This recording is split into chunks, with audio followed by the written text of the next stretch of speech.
Okay, guys. The last vocabulary word we stopped on yesterday was regular.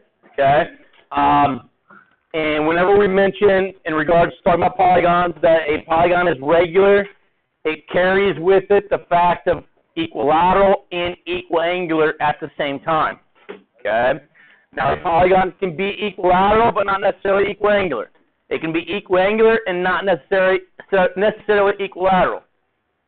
But it can be equilateral and equiangular. And if that's occurring, we don't like to waste the time and the breath and the effort writing that this shape is equilateral and it's equiangular. So we've wrapped that up in the idea and say, okay, we're going to attach this vocabulary to the word regular to mean both those things at the same time. Okay? So whenever you see the word regular, that is what we're referring to. Okay? And as we move on through this chapter, you're going to see this chapter initially just starts talking about polygons in general, but then section 6.2, 6.3, 6.4, we're going to kind of hone in on quadrilaterals. Okay? But we will come back in chapters 9, I think 11 and 13, and start focusing more on regular polygons and attributes like area, surface area, volume, similarity, those types of relationships with regular polygons. Okay, so it's going to be something that we have to discuss again. It just means equilateral and equiangular. Some of the practice problems that we do today can only be done using the formulas that were provided with regular polygons. Okay, with just a polygon in general, you cannot do it. So if it's not regular, a word we use to negate regularity is to call it irregular, right? Okay, so an irregular polygon does not carry both of those qualities. It might carry one of them, might carry neither of them. Does that make sense? Okay. So we need to make sure that we are comfortable with that concept. The next thing we want to talk about is what a diagonal is. Okay, and I think if we were to look at this room as a polygon, okay, kind of bird's eye view blueprint of this room, it's just a quadrilateral, right? If I'm standing back here by the door, tell me where I would walk if I wanted to walk across the diagonal, or where would I go to? I'd go to my file cabinets, right? Okay. If I was standing at my bookshelf, I would go up to my bag of markers up there, right? Okay, so that's another diagonal. Okay. So a quadrilateral is going to have two diagonals that we can draw. Okay. When we start looking at higher degree polygons like a pentagon, hexagon, heptagon, octagon, so forth, we get a lot more diagonals. Okay. What we're going to be focused on and really interested in this section is just drawing from one vertex to all the other available vertices, the diagonals that should exist. We don't want to do this from every single vertex because it gets messy. I'll show you what I mean by that here in a moment. But a diagonal, by definition, we can't just say it's the segment that you travel across the inside of your figure or something like that. That's not very precise, and it leaves the door open for a lot of other different segments to be created that are not diagonals.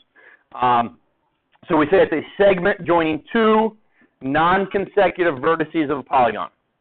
Okay. So what's consecutive mean? In a row, right? So like 1, 2, 3, 4, those are consecutive integers, right? 2, 4, 6, 8, those are consecutive even integers. Monday, Tuesday, Wednesday, consecutive days, right? Monday, Friday, non-consecutive. Okay. 1, 5, 12, non-consecutive integers, right? Now, they might be chronological. The way I said them, they're in order, but they're not one after another. There's things in between that we've skipped over, right? Okay? So the same idea happens or exists when we want to talk about the diagonals of a polygon. So let me, actually, we'll just see if I can reopen this.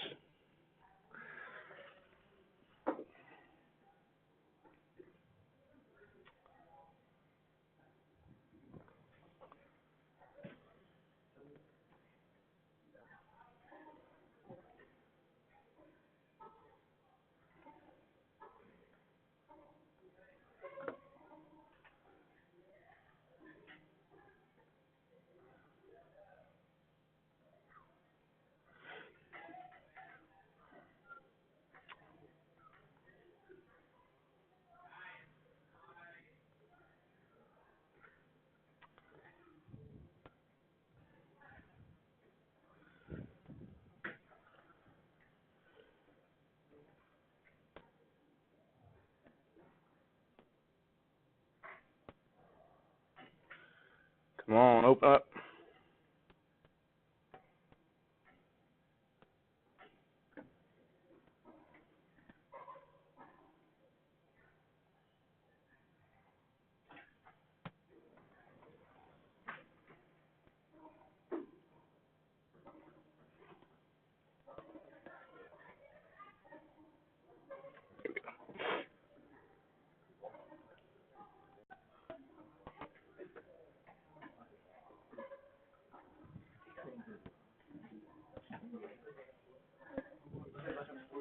Okay, so if we have this polygon, okay, 6-sided polygon, right?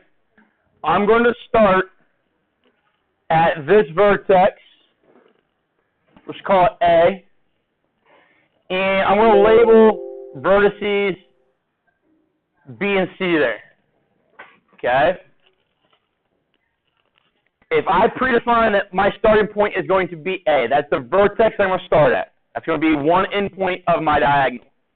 I cannot go to B. Does that make sense? Draw a diagonal? Because B would be consecutive with A. It's in order of A. Does that make sense? Okay. And if you think about why that should make sense, if I were to retrace that distance, A to B, retrace that segment, is a side of our polygon, right?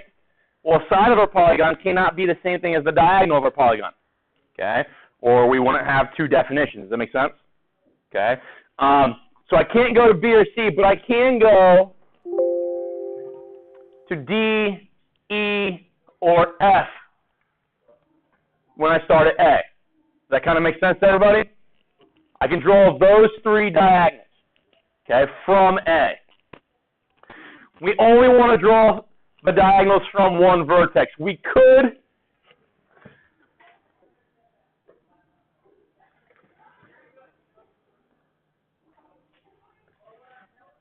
could do something like this.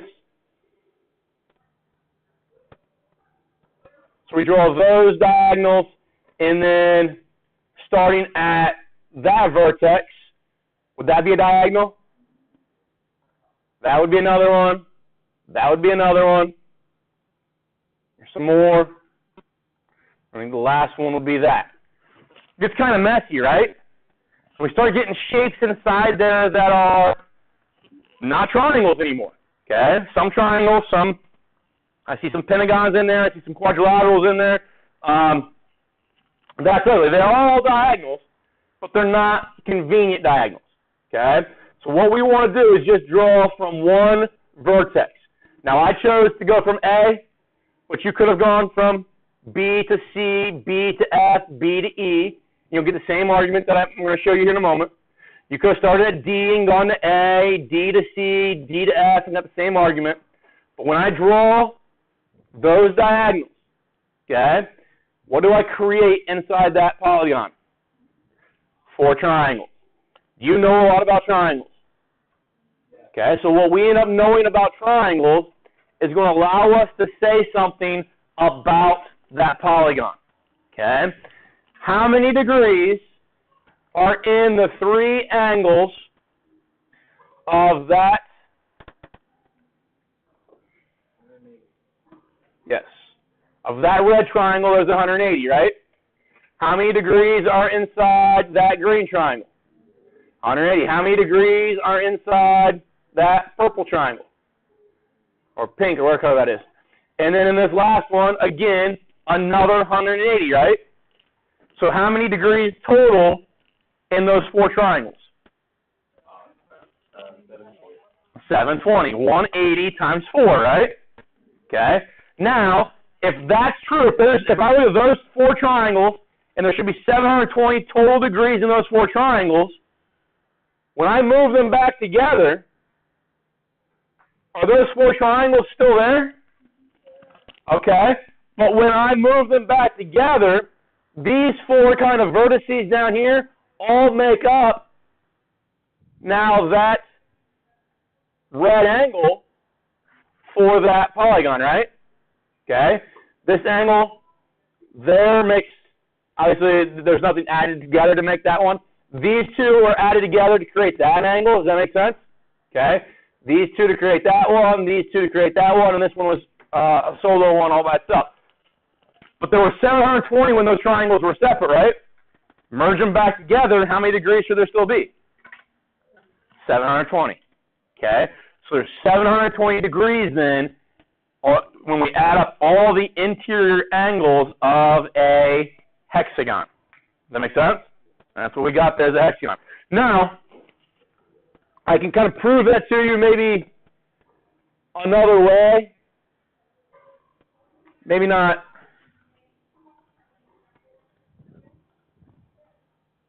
exactly a proof of that, but kind of allow you to see this concept again.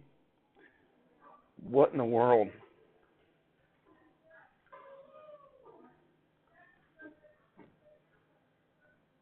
There.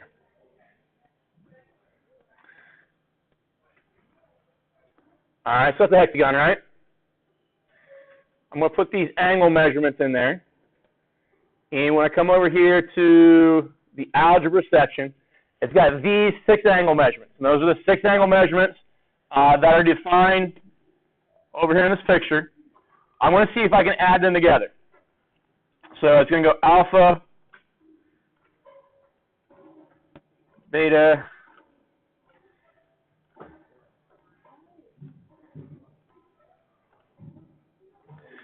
all right, so that, if I put a plus sign in between all those,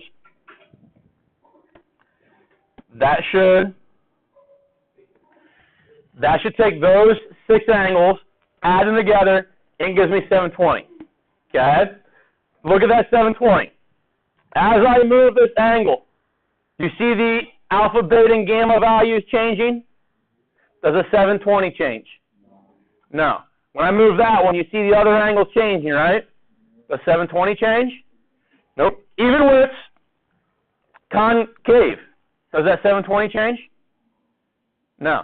So what is the argument here? It does not matter what kind of hexagon you have, whether it's irregular, regular, concave, convex, okay? The sum of all of these angles on the inside is always going to be 720. Is that okay? Now, every figure is different. So for a triangle, we had 180 degrees, right? How many degrees are there in a quadrilateral? 360. For a pentagon, it's 540. For a hexagon, it's 720. For a heptagon, it's 900. For an octagon, it's 1080. I don't want you to remember those, okay? Because you might only, throughout the entire course, see a heptagon one time. So memorizing that is now just taking storage space in my mind that doesn't need to be taken. Does that make sense? So I want to come up with a formula here, okay? And it's all about how many triangles can be created based off our diagonals. If I look at a triangle here, okay, that's our smallest polygon that we can create, right? How many diagonals can you draw in there? None, okay? Because when I choose that vertex, the other 2 vertices are consecutive to it, right? Okay? If I go from this vertex here, I'm going to go from the bottom left vertex in each one of these. How many diagonals can I draw here? Just one, from just that vertex. Just one, right? From this vertex, how many can I draw? 2. From this one, 3.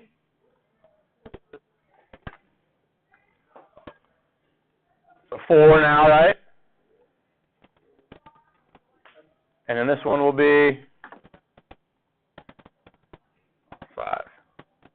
Now it's 5 diagonals, but how many triangles is that? 6. This was 4 diagonals, but how many triangles? 5. So let's go kind of see this pattern back here. If n was 3, you were left with getting 1 triangle, right? If n is 4, you're left with 2 triangles. N is 5, you're left with 3 triangles, right? N is 6, 4 triangles. N is 7, 5 triangles. N is 8, 6 triangles, right? Does that make sense to everybody? All right. Hopefully, because we're going in order, 3, 4, 5, 6, 7, 8 with our n's, and we see then a pattern 1, 2, 3, 4, 5, 6 with our triangles, we can use what we call induction. We can look at this and say we see a pattern, and we can make an assumption about what that pattern is going to be. For instance, kind of go off the top of your head here. If I give you 100 sides, how many triangles do you think you're going to be able to make? 98. You can always make 2 less triangles, right, than the number of sides you had?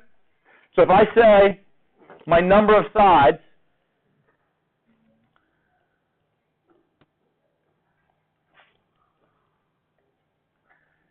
is equal to n, then the number of triangles would equal what? N minus 2. Now, the sum of interior angles would be n minus 2, because that's how many triangles I have, right? Times 180. And that's a formula now that's going to allow you not to have to memorize that an octagon has 1080 or that a hexagon has 900. Okay? You can just apply that n minus 2 times 180 and find out whatever polygon you're dealing with, what that sum of their interior angles is. Okay? And again, just kind of rehashing what we're talking about when I say the sum of the interior angles. We are talking, let's just deal with this one here. Oops. We're talking about adding all of those green angles together. Does that make sense? Okay. Those are the interior angles. Okay. And that should, and a heptagon, that should sum to, like I said, 900. Okay. So are there one?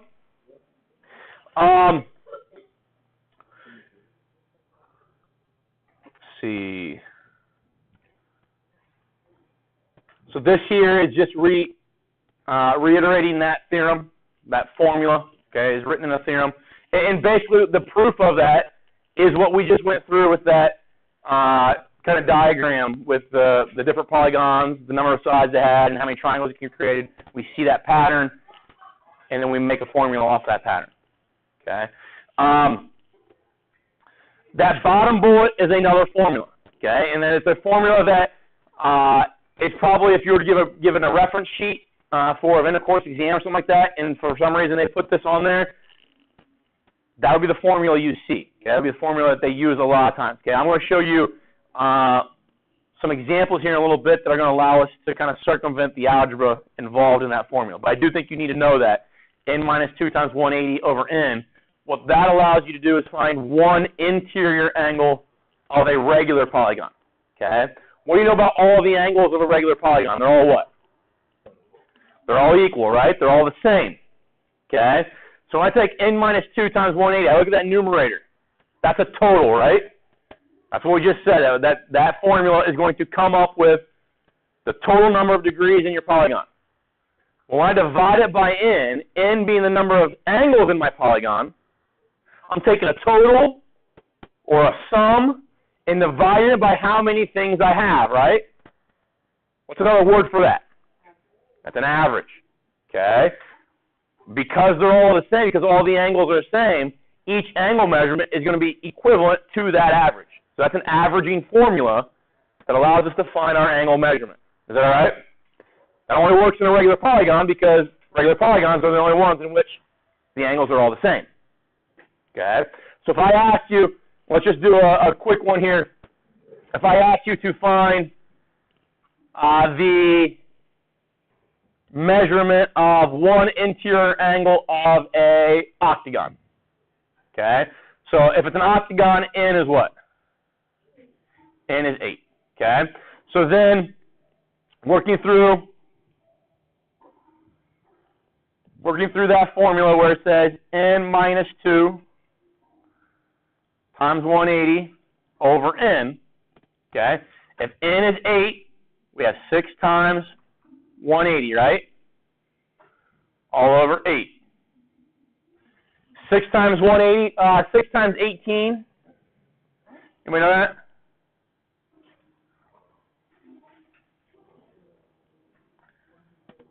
108. So that's going to be 1080. If I divide 1080 by 8, 1080 divided by 8 is 135. Okay? So what does that mean? That means when I look at an octagon, which is this shape over here, right? Each one of those interior angles of an octagon should be 135 degrees, and that's what we're seeing. Is that okay? N minus 2 times 180 over N gives you the one interior angle measurement. Okay? Only works for a regular, because if it's irregular, the angles might be different, right? Or they will be different. You might have one that's 135, but you might have another angle that's 12. Okay? So they're going to be different. So you can't use that average when the individual ones are different. Okay, so that being stated, understanding how to find the sum, the total, is going to allow us to address questions like this. And we've already done a lot of questions like this and any variations of this when we start talking about triangles initially. When we first started talking about triangles, the number one theorem was that there's 180 degrees in them, right? And if I gave you 2 of the 3 angles, you could always tell me the third one through subtraction, correct? Can you do that again here? I give you 4 of the 5 angles, right? You should be able to, knowing the total, subtract them 4 known to find the 5th missing one, right? Now, what is my total? How many sides do we have here? N is 5. Okay, so it's a pentagon. The total is found by using N minus 2 times 180, right? So 5 minus 2 is 3, times 180 is 540. Is that okay with everybody? So that's the sum, that's the total. With triangles, we always do is 180, right? That's common knowledge, okay? If you want to say, you want to commit to memory that a pentagon is always 540 degrees, that becomes common knowledge, that's fine. I think the more that we do, in the examples that we see, in the homework that you see, you'll see 540 being used a lot. You'll see 360 being used a lot. You'll see 720 being used a lot. And those things will become kind of second nature to you, so you don't have to use the formula. But if I tell you you have 31 sides, are you going to want to commit that to memory, that total? Or are you going to do 29 times 180? Okay? So you got to find the total first, 540. And now if I look at those red angles, can I remove 110 from that? Can I remove 90 from that? Can I remove 120 from that? And 150. When I do that, I'm left with 70 degrees. Okay? So angle-wise measurement is 70 degrees. That's the same thing we did with triangles, right? Just now extending that process just a little bit further because you got more parts. Now, another kind of version of that question. I don't have an example like this right now. Do I have to tell you those exact values of numerical values of 110, 90, 120, 150? Could I give you algebraic expressions in place of them? So you're going to say 110 is x and 90 is, that angle at O would be maybe I say it's x plus 10, and then the 120 is 2x or something like that. Could I do that? Does that make sense to everybody? And we'd add all those up and set them equal to 540. Is that all right? So you've got, we've already, in the first several chapters, chapter 2, 3, and 4, we've done a lot of problems like this for triangles. Now we just extend ourselves a little bit and do the same thing for quadrilaterals, pentagons, hexagons, and so forth. Questions on that? All right, one more theorem and we'll be done.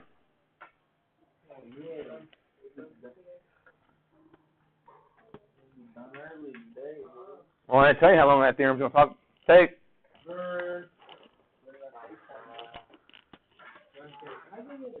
All right, so this theorem says the sum of the measures of the exterior angles of a convex polygon, one angle at each vertex, that's key, is 360 degrees.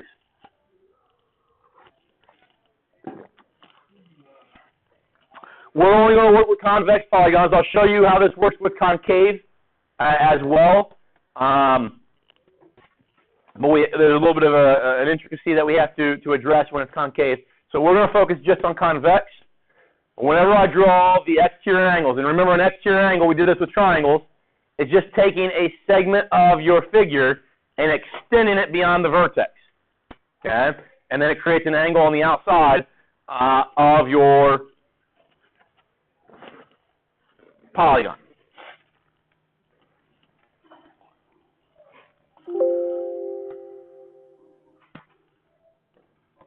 So kind of visiting what we did with triangles. If that's my triangle, if I extend this side here beyond this vertex, it would look like that, right? And angle 1 out there would be an exterior angle. I could do the same thing with this side, and then angle 2 would be an exterior angle, and then here, angle 3 would be an exterior angle. Does that make sense to everybody when we're doing that? I think at that time we talked about like a pinwheel. Okay, we went, what direction are those all going? I go from that extension for creating angle 1, and the extension that creates angle 2, and the extension that creates angle 3. What kind of circular motion are we going through there? That's clockwise, right? Okay. We could have gone counterclockwise and kind of rendered really the same thing. Okay. Remember doing that? Okay. I'm going to give you a picture here of that occurring with other shapes. So obviously, here's with the triangle. Okay, so I was saying that is going counterclockwise. This is going clockwise. But if I look at those, do they both have a 131 in them? Sorry. They both have a 131 in them? Will they go clockwise or counterclockwise? Do they both have a 109 in them? Do they both have a 120 in them? Does that make sense? If I showed both, that's why. They're vertical, right? Okay, but we don't want both on there. We only want to look at going either clockwise or counterclockwise. But look at these. If I take these numbers down together, 131, 120, 109, you get 360. Okay? No matter how I change these, 146, 83, 131, you get 360. If I add sides, let's make it regular here. So that's a triangle or a right angle there, correct? 90 plus 90 plus 90 plus 90 equals 360, right? If I make it irregular, 72, 103, 74, 111, 360. Does that make sense? The more sides I add, does it matter? No, okay? Now, see what they did here. There's a minus 3 here. I'm going to change it a little bit just so you can see it a little bit better. Minus 80. Why? Because it's concave there. Does that make sense? Okay? Now, it's not I don't even know what you would call this angle because it's not an exterior angle anymore, but it's still created by extending that side through that vertex, correct? But if I added that in there, I'm going to get something bigger than 360. But we find out that if we subtract it, we still stay at 360. We're not going to deal with concave. We'll deal with convex only. But it doesn't matter how many sides you have. Add all those up, you get 360. Okay? If I make it regular, okay, those are all 40. Add them up, you get 360. Is that right there, everyone? Okay? The more sides that I add. Now I'm keeping the relative size of the polygon kind of in this little box here, right? I'm not changing the size of the polygon. Does that make sense? The area of it is kind of staying the same. What shape am I eventually getting there the more sides that I add? Circle. How many degrees are there in a circle? 360. Okay. So I've made it irregular. So, how does that help us? When we get to questions like this, okay, and these were maybe the hard, if you looked at the homework from last night, these are some of the harder questions. Giving you a characteristic about the polygon, giving you an angle measurement, and then asking you to name it. How do we name polygons? Based off of what? How many sides they have, or how many angles they have. It's the same thing, right? So I need to know how many sides would this thing have if there's an interior angle of 150. Now, I'm not going to draw, and this is the kind of the process all the time. I don't know how many sides I have, so it doesn't make a whole lot of sense to draw the picture, right? But is every one of these polygons at some point going to have something that looks kind of like that in it? If I zoom in on it, does that make sense? Okay. And if you want to go a little bit further, you can go further, but it's saying right now that that angle is 150. That one is 150. That one is 150. All the way around. Well, I don't know how many I'm going to have. Okay? I do want to make the argument that this thing should be regular. I didn't type that in, but it needs to be regular. There's a formula that finds the single interior angle measurement of a regular polygon. It is this formula here. N minus 2 times 180 all over N should give me 150, right? Now, this is one approach. I'm going to show you two approaches. This is one. I like this one because it forces you to hone your skills with algebra. I don't like it because there's a second route that is so much quicker. You don't even really have to write anything down. Okay? If I'm going to solve this, what is the number one thing that we do not like about that equation? Excuse me, all I heard was has division in it. Okay, has that denominator, right? Okay, how do I get rid of denominators inside equations? Multiply by what? The denominator, right? Now, what if I had multiple denominators? Then you just do them all. Yeah. Okay, I can multiply by all of them, or the reciprocal. So what? Least common denominator, the LCD, right? Okay. Now in this case, the LCD is n. So multiply everything by n. Left-hand side and right-hand side. Cancels out there, right? So now I have n minus 2 times 180 equals 150n. Now you've got n's on both sides, right? Solve an equation, I need all my variables on one side, right? Now think before you answer this question. How many n's do I have on the left-hand side? 180. I have 180 of them, okay? Because this is telling me that you need to distribute, right? So I have 180n minus 360 equals 150n. Okay, now,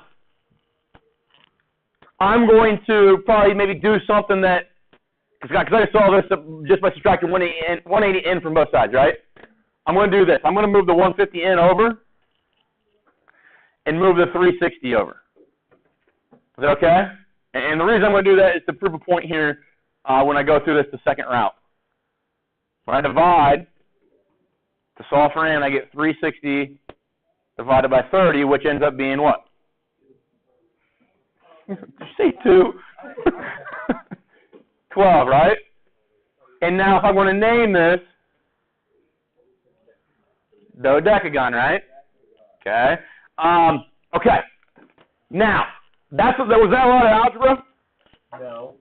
Okay, so maybe not, maybe. Is it algebra that we could go around? Yeah. Yes. Okay. Couldn't you use the exterior angle? Yes. Because the exterior angle sum is constant, right? The exterior angle sum is always going to be what? 360. Okay? Now, if I know it's a regular polygon, each one of those exterior angles, like the interior angles, each exterior angle has to be what? The same. Okay? So, in this case, this exterior angle right there has to be 30, right? That one has to be 30, right? That one has to be 30. Now, I don't know how many I'm going to have, correct? But I do know what they're going to total to. What should all of those 30s that I go around and add them up, what should they total to? 360. So the way that I can find out how many I have is take the total and divide by an individual one, right? And that will give me my number of sides. Okay? Does that make sense to everybody? So if they give you a question like this, the way I find my number of sides is take 360 divided by the exterior angle measurement. And that will give you the number of sides every single time. That's mental math there. Okay? You can take 360 divided by 30 in your head, right? 360 divided by 3. Okay? And you circumvent all that algebra, correct? Now, when we do things to work around algebra, two things happen. One, you become efficient, right? But two, because you're not forcing yourself to be working with the algebra, you don't get better at the algebra, right? At some point, you're going to have to know how to solve these types of equations, guys. Okay? And so when those instances arise in class, even though there's a shortcut here, I want to make sure that we see those and deal with them accordingly. So doing question 16, or slide 16 here, it's just another example. Okay?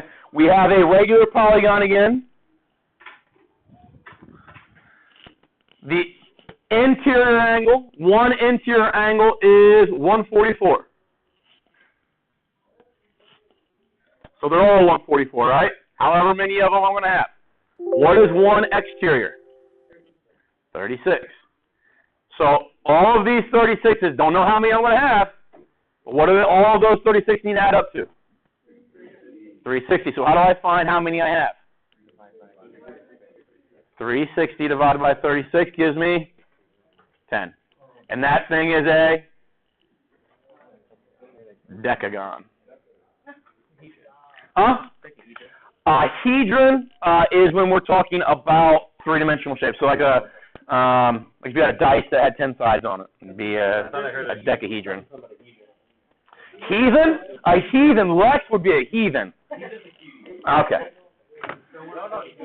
All right, so 6.1, guys, is still open. I'm going to shut that off at class time tomorrow. Make sure you finish that up. We'll talk about any issues that you might have with it.